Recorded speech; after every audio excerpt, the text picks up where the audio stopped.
Lalithopakhyanam, Lalithopakhyanam, Lalithopakhyanam, Lalithopakhyanam, Lalithopakhyanam.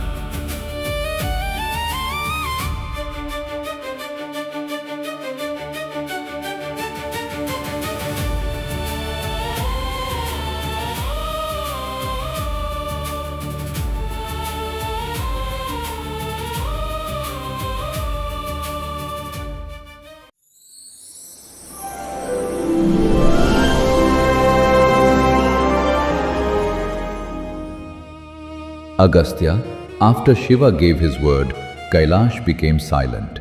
The storm had passed, but peace had not returned.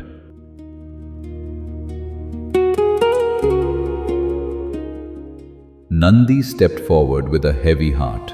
He did not know why, but something within him trembled. The path before them was only a journey to Daksha Yagna, yet his heart felt as if he was walking towards something far greater than a visit. He had guarded Mahadeva's meditation. He had commanded the fierce Ganas.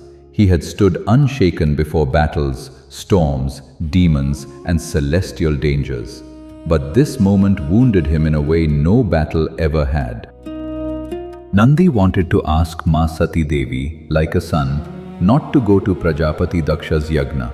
But as Shiva's devotee, he could not go against Shakti's wish, so he stood there in silence.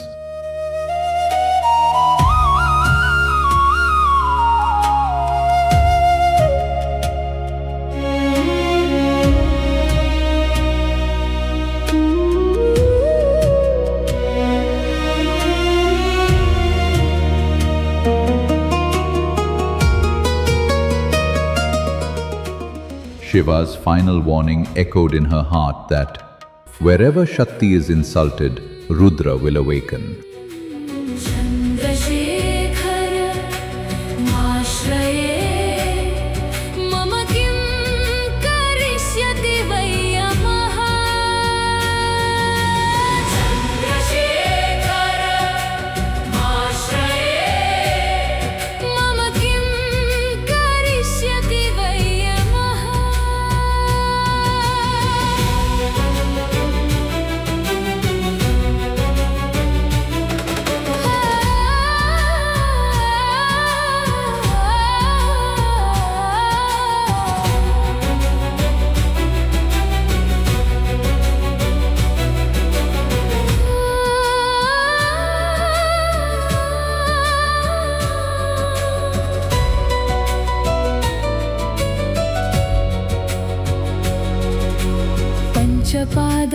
पुष्पगन्धपदाम्बुजद्वयशोभितं भाललोचनजातपावकदग्धमन्मथ विग्रहम्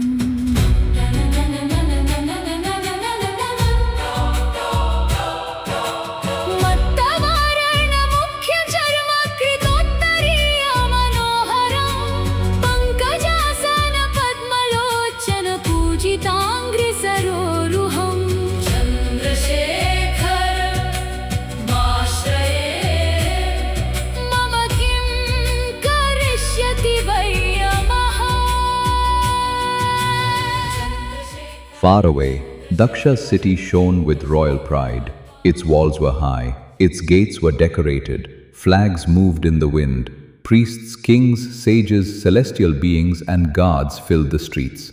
The sound of bells, drums, conches, and Vedic chants filled the air. At the heart of the city stood the great Yagna Mandapam, shining with garlands, silk, sacred leaves, and perfectly arranged altars. Priests chanted Vedic mantras around the consecrated fire as ghee, grains, flowers, fruits, and fragrant woods were offered through Agni to the gods.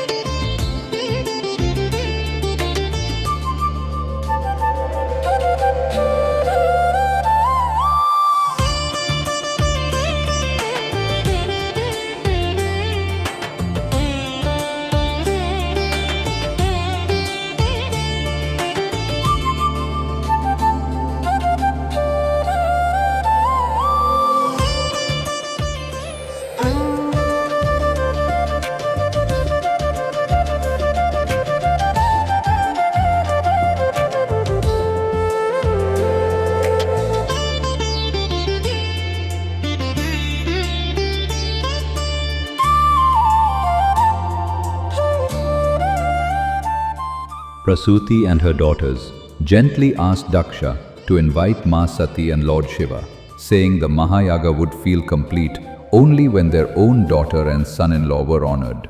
But Daksha refused and planned for the yajna.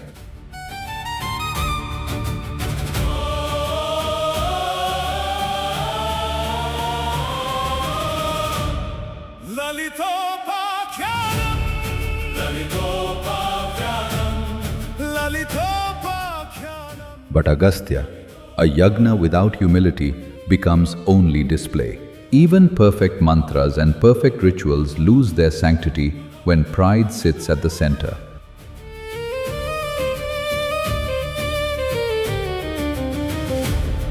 Lalithopakhyanam, Lalithopakhyanam.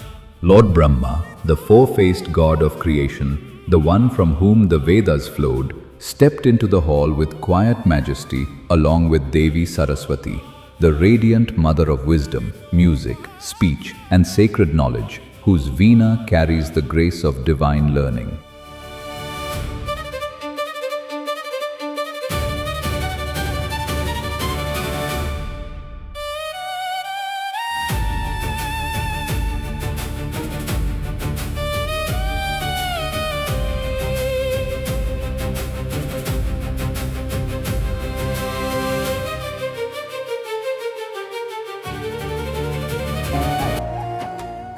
And I myself, in the form of Lord Vishnu, god of perseverance, had arrived with goddess Lakshmi at Daksha's Yagna.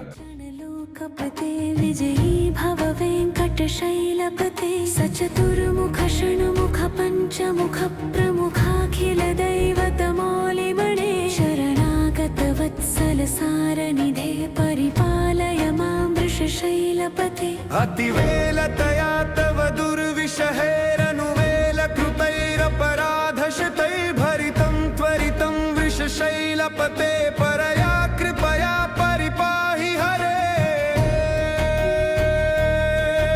अधिवेङ्कटशैलमुदारमते रजनताभिमताधिकदानरता परदेवतया गतितान्निगमै कमलादयितान्न परं कले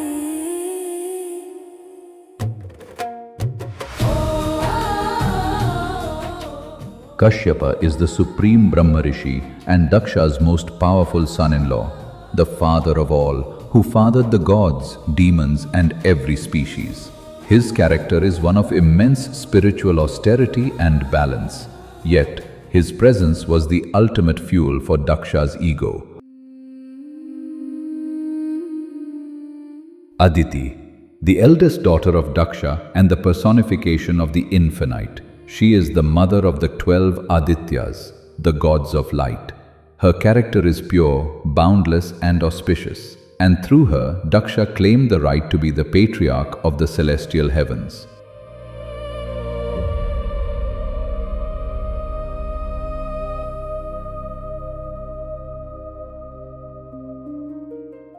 Diti, Daksha's ambitious daughter and the mother of the Daityas, the Titans.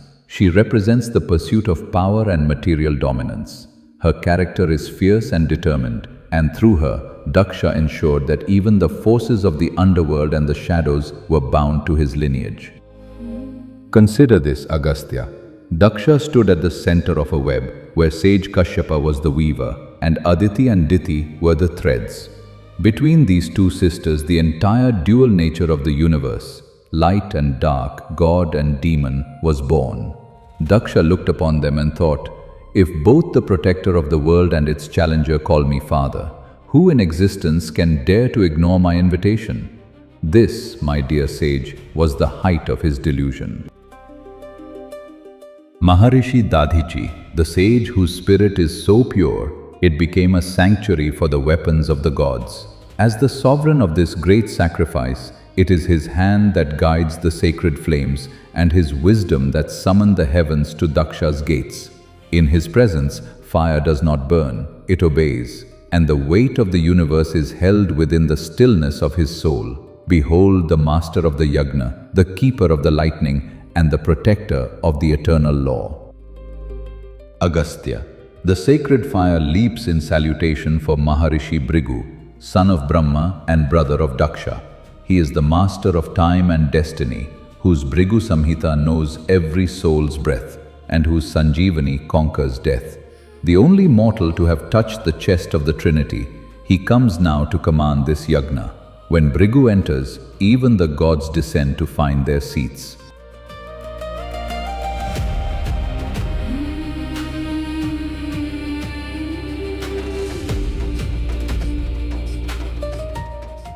First came the radiant king of the skies, Surya Dev, Daksha's own grandson through his daughter Aditi, to whom the gates were thrown wide. He brought the disciplined, authoritative energy of the soul, providing the vital life force that Daksha believed was his to command.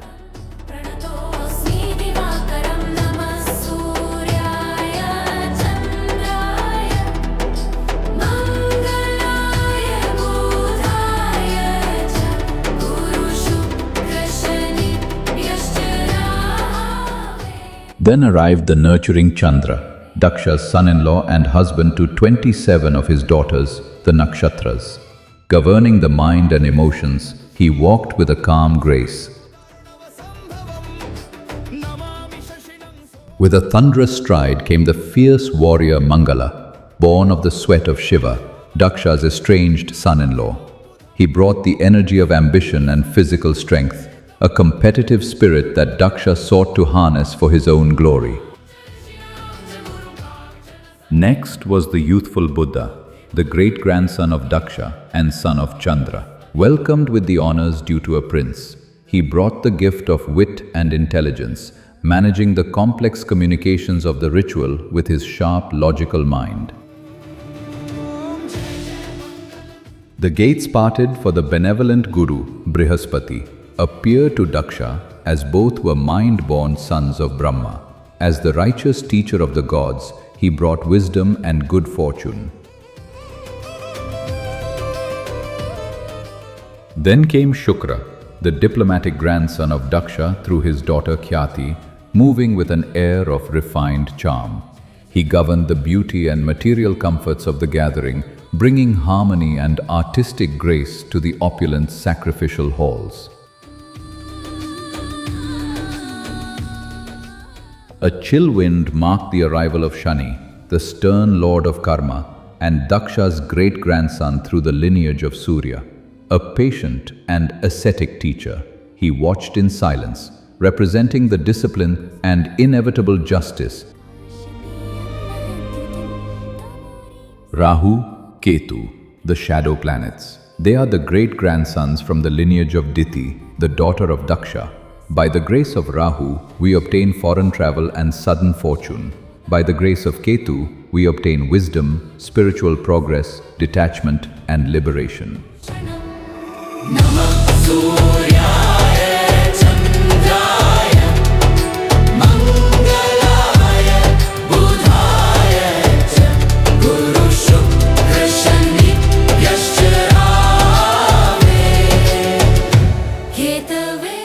Do you see, Agastya? When the king of the sun, the lord of the moon, and the teachers of the gods all call you grandfather or father, the poison of pride is easily swallowed. Daksha looked at these 9 powers and saw his own reflection, forgetting that they serve the eternal law, not his fleeting whim. Observe further, Agastya, how the very elements of nature and the king of heaven himself walked into Daksha's courtyard. Daksha did not see them as supreme deities. He saw them as family members who owed him their allegiance. This web of kinship was the silk that blinded him. Listen as I describe the arrival of the great guardians. Daksha's most illustrious grandson and the pride of his daughter Aditi. Lord Indra is the king of the Devas and the supreme ruler of Swargalok, entered with his wife Indrani. He is the god of thunder and rain and rides the divine white elephant Airavata. He is the guardian of the east direction and the protector of the cosmic order.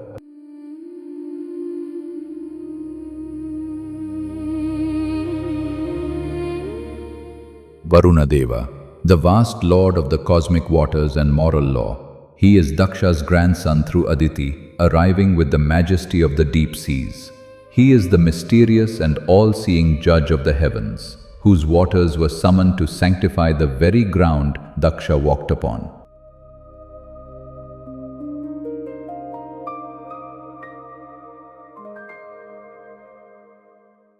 Lord Vayu is one of the 5 primordial elements of nature, known as the invisible life breath of the universe. He serves as the vital prana energy that sustains all living beings. He is the messenger of the gods. He is the guardian of the northwest direction.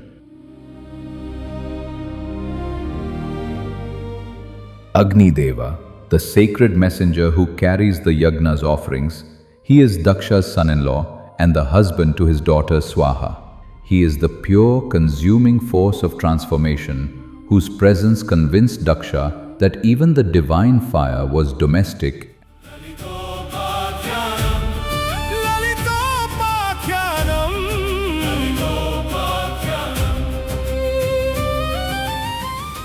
Do you see the tragedy, Agastya? With Agni as his son-in-law and Indra, the ruler of the 3 worlds, bowing to him as an elder, Daksha's ego became like a mountain. He believed that if he could command the elements and the king of gods through blood, he could surely defy even Lord Shiva. He mistook the respect of his relatives for the submission of the universe.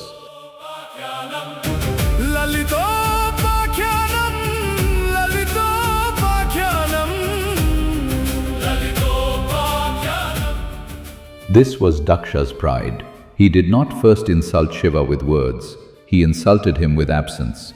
He raised no weapon. In that sacred hall, every god was given honor, but Shiva's name was left in silence. That silence itself became the greatest insult. Every seat was arranged by rank and honor. The Devas had their place. The sages had their place. Kings, guardians, celestial beings, and honored guests had their place. From the outside, nothing seemed lacking, but beneath all that grandeur, something sacred was missing. Daksha stood at the center of it all. To the world, he appeared like the lord of sacred order, but inside him, pride had already covered wisdom.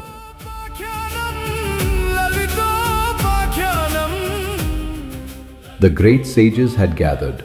Daksha's daughters were present. His queens, relatives, and honored guests filled the hall. Among the great sages seated in the Yagna Mandapam was Maharishi Dadichi, a seer of deep wisdom and fearless truth. As the rituals continued, his eyes slowly moved across the sacred hall. Every deity had been honored. Every guest had been given a place.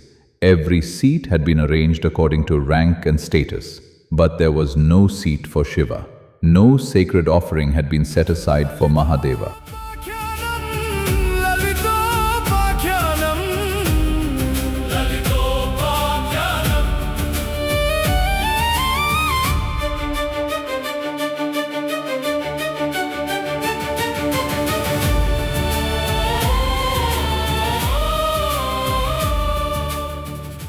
Daksha, a yaga that excludes Shiva cannot be complete. Sacred fire cannot carry offerings born from ego.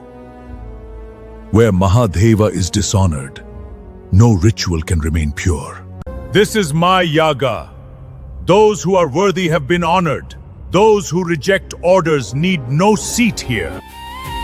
Dadichi understood at once that this was not an accident. This was pride hidden inside ritual. Dadichi was great because he knew that the Vedas are the breath of Lord Shiva. To use the breath to insult the speaker is the ultimate folly. Then this fire may burn, Daksha. But it will not bless you.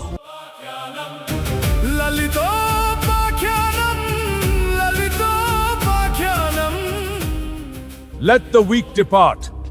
I, Bhrigu, master of the Vedas, shall steer this yagna. My mantras are more powerful. I will make this the grandest success the 3 worlds have ever seen. Because, Agastya, there is a pride more dangerous than Daksha's anger.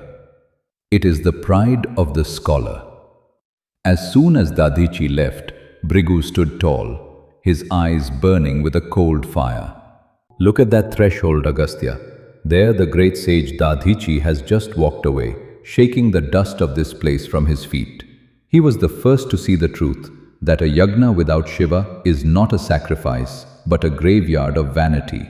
Dadichi's greatness lies in his courage. He chose the truth over the king, and the creator over the ritual. When he left, the spiritual heart of the yagna stopped beating, and many wise souls followed him, fearing the impending storm. But Bhrigu's ego was born of knowledge. He believed that the ritual was supreme.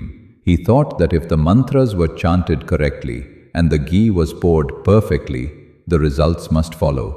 Even if the Lord of the universe was insulted, he did not hate Shiva. He simply thought he did not need Shiva. He believed his Vedic science could bypass the divine will. Sage Bhrigu promised a grand success, but he forgot one thing. A yagna is a body, and Lord Shiva is the soul. Nirmala bhashita shobhita lingam.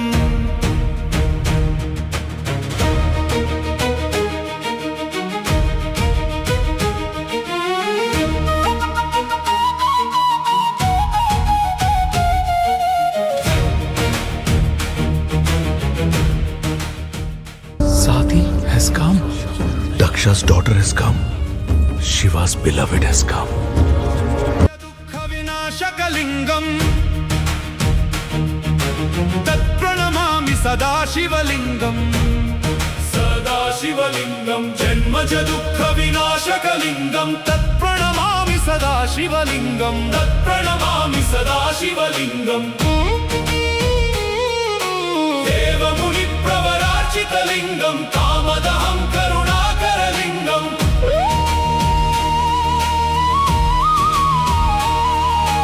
Ravanadarpa vinashakalingam. Tat pranamami sada shivalingam.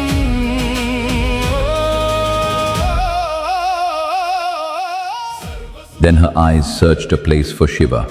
There was no seat, no offering, no honor. Sati's heart tightened, but she remained calm. रूपेण या देवी शिवचित्त निवासिनी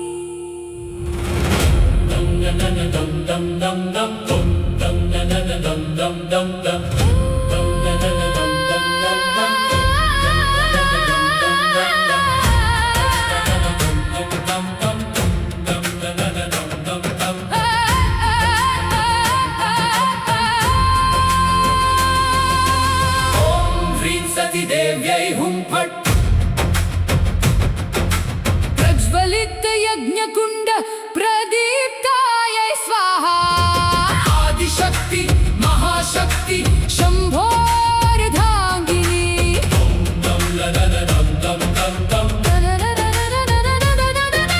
Prajvalita Yagna Kunda Pradiptaye Swaha.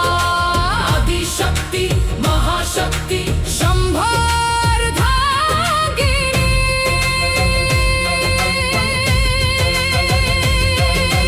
Dakshaputri Sati Tvam hi Loka Kalyanakarini.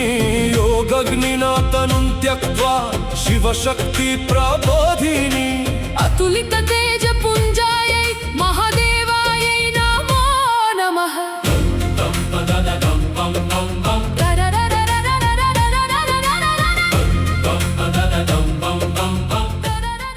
Father, I have come. You have come here uninvited, Sati.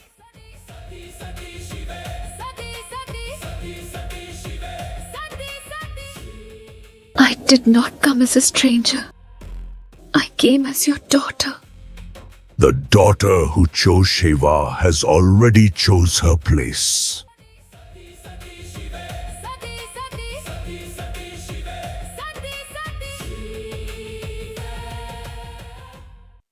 You may refuse to honor me.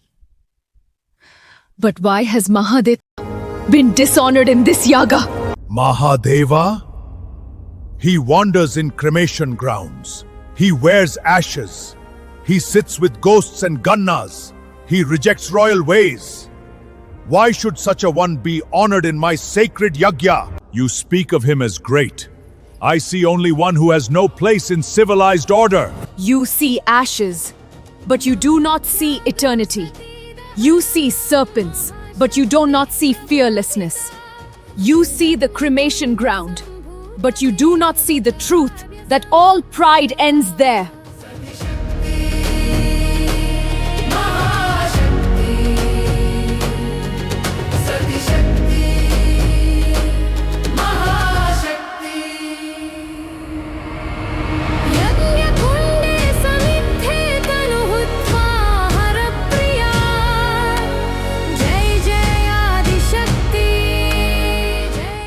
Daksha, you have not insulted only my husband. You have insulted the Lord of all beings. You have insulted the one before whom time itself bows.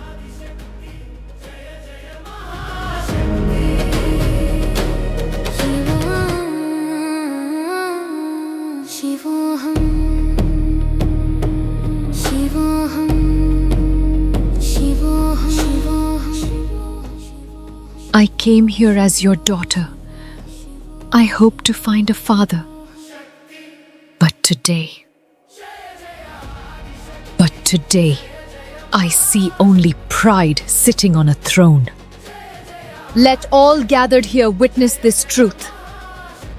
A sacred fire fed by ego cannot reach the divine. Where Mahadeva is dishonored, no yagna can remain pure.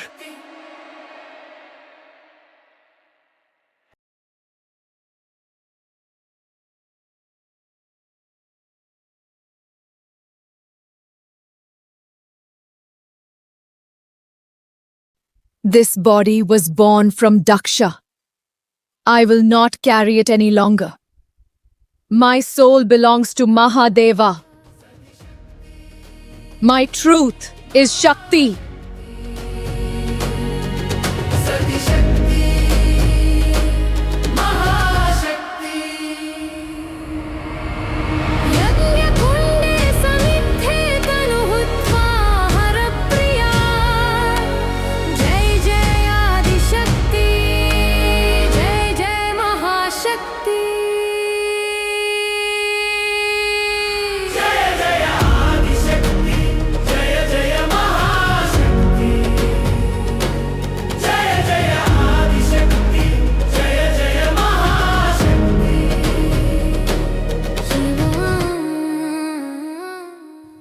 I am sorry, my children.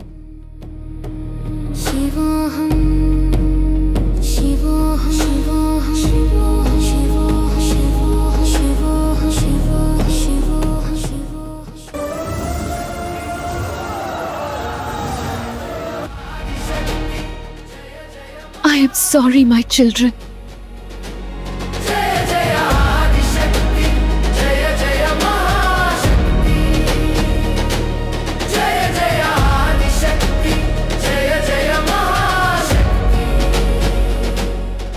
The fire that rose within Ma Sati was not an ordinary flame. It was the inner fire of yoga. It did not come from anger. It came from divine resolve. It rose from the depth of her being, from the sacred power hidden within her own body. Her face became peaceful. Her sorrow became light. Her pain became radiant. Tyajamenam kalevaram Dakshayaniti ninditam Dhyayanti manasa shivam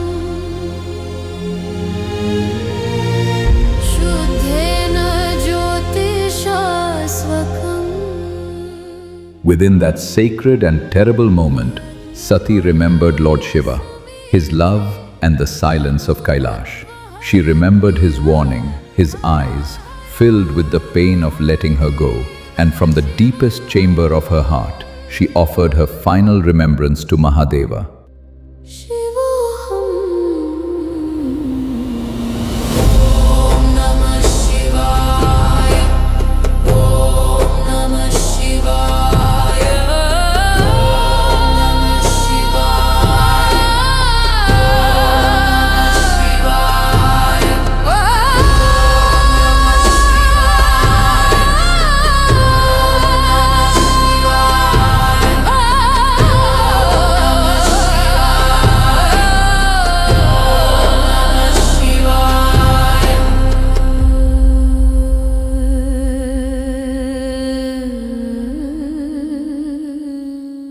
The yagna was interrupted. The priests could not continue. The mantras had lost their strength. The sacred order had broken. The fire still burned, but its holiness had left. For what is a yagna when compassion is absent? What is worship when humility is missing? What is greatness when a father cannot honor the divinity of his own daughter? Nandi fell to his knees. The great guardian of Kailash, strong as a mountain before enemies, now trembled like a child. His grief was not only sorrow, it was a shock. He had not known destiny's secret. He had come believing he would guard the mother and return her safely to Lord Shiva. Now, his hands were empty, his heart was broken. The mother he had sworn to protect had vanished into yogic fire before his eyes.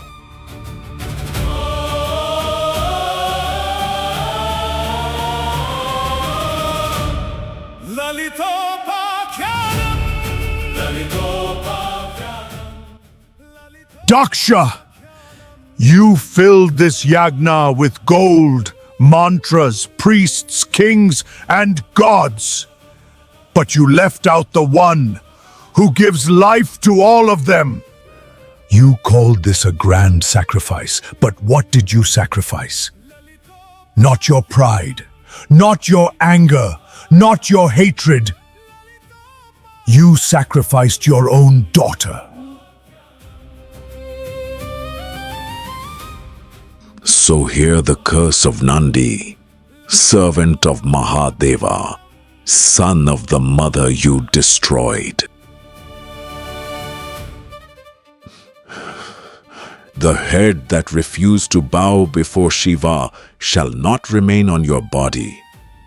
The face that smiled at Shakti's pain shall fall to the dust. And when the great Lord shows you mercy, you shall rise again, not the face of a king, not with the face of a father, not with the face of a sage, but with the head of a goat. Daksha, you did not end a life today. You awakened Rudra!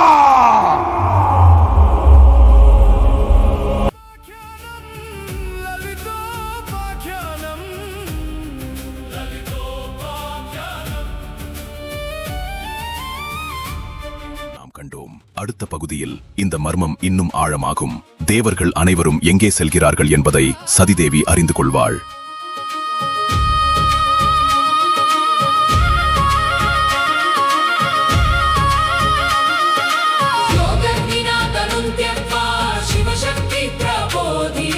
अतुलित तेज पुंजाय महादेवाय नमो नमः।